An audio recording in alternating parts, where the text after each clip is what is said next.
Vita ya Irani na Israeli sio ya kuichukulia kawaida, sio ya kuichukulia poa, sio ya kuichukulia na kuiona kwamba hivi ni vitu vya kawaida vilivyozoeleka.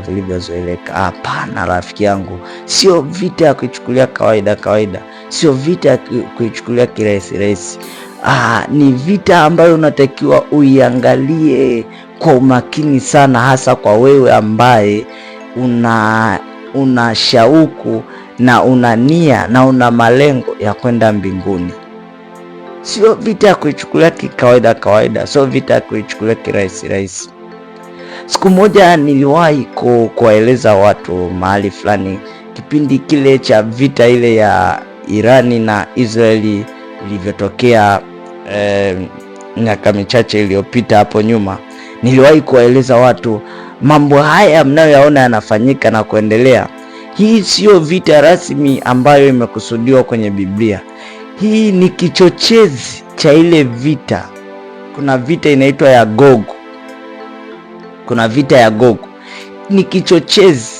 Irani inatumika kuchochea, Irani na Israeli inatumika kama kichochezi kuandaa ile vita yenyewe ambayo itakuja kupigwa.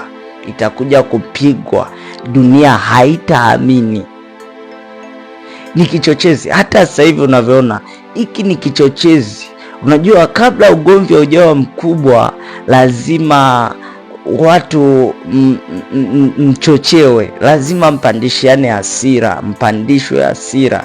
Nakumbuka nikiwa mtoto, kipindi niko mdogo, tulikuwa tunachukuliwa na kaka zetu, watu wakubwa mtaani pale wanaotuzidi, wanatupeleka sehemu ambako hakuna watu wengi, wako wao wenyewe na sisi.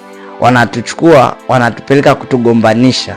Sasa tukifika pale, unashangaa, anaanza kukuchochea, anamwambia wewe usikubali, huyu anakupiga, anakusukuma, unaenda unamsukuma na yeye anakusukumia, anakuangukia. Sasa wenzako wanakuchochea, anakuambia usikubali, na wewe msukume, amekupiga, wanamshinikiza, piga kofi. Unashangaa anapiga, na wewe unasikia unaambiwa usikubali, mpige na wewe, mrudishie. Usikubali, mpige na wewe. Sasa hicho kitu unakuta ugomvi unaanza kwa namna hiyo.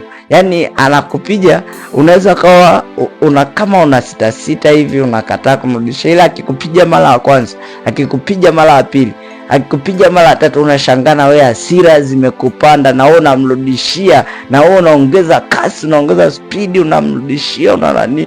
Sasa unaweza kukuta hiyo kitu inaenda hata wale wanaowazunguka na kuwashabikia, na wao wanaanza kugombana. Sasa kila mmoja anapambana kwa upande wa mwenzake, akiona huyu alikuwa anamshabikia huyu na huyu anamshabikia huyu, kwa hiyo unashangaa wanaanza kugombana. Ile vita inakuwa kubwa, ule ugomvi unakuwa mkubwa, wakati ulianza kama masiara. Na ndivyo ilivyo kwa Irani na Israeli.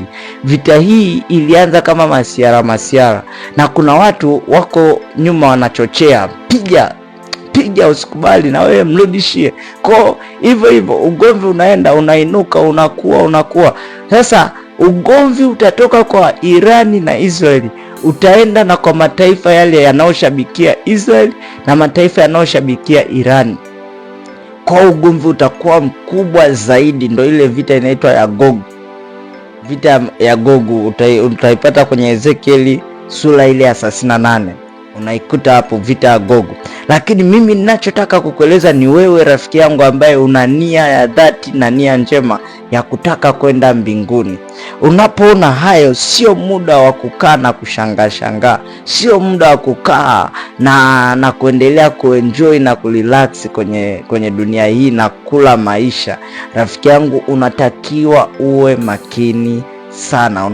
makini sana katika nyakati hizi na kipindi hiki. Neno la Mungu linasema kwenye kitabu cha Wathesalonike sura ya kwanza mstari Wathesalonike wa kwanza sura ya 5 mstari wa kwanza, nasema, lakini ndugu, kwa habari ya nyakati na majira hamna haja niwaandikie, maana ninyi wenyewe mnajua yakini ya kuwa siku ya Bwana yaja kama vile mwivi ajapo usiku. Siku ya Bwana yaja kama vile mwivi ajapo usiku. Rafiki yangu, nyakati tulizo nazo ni nyakati za mwisho, nyakati za hatari. Wakati wowote, muda wowote, Yesu Kristo anarudi. Kwa nini nakwambia Yesu Kristo anarudi? Kabla vita hii haijawa kubwa sana, kabla vita hii haijaiharibu dunia, Yesu Kristo anatakiwa amesharudi. Kabla ya hiyo vita ya Gogu unayoisikia, Yesu Kristo atakuwa amesharudi. Kwa hiyo tuwe makini sana, tuwe makini sana. Tusifurahi tukapitiliza na kuiacha njia. Tuwe makini sana. Yesu Kristo anarudi.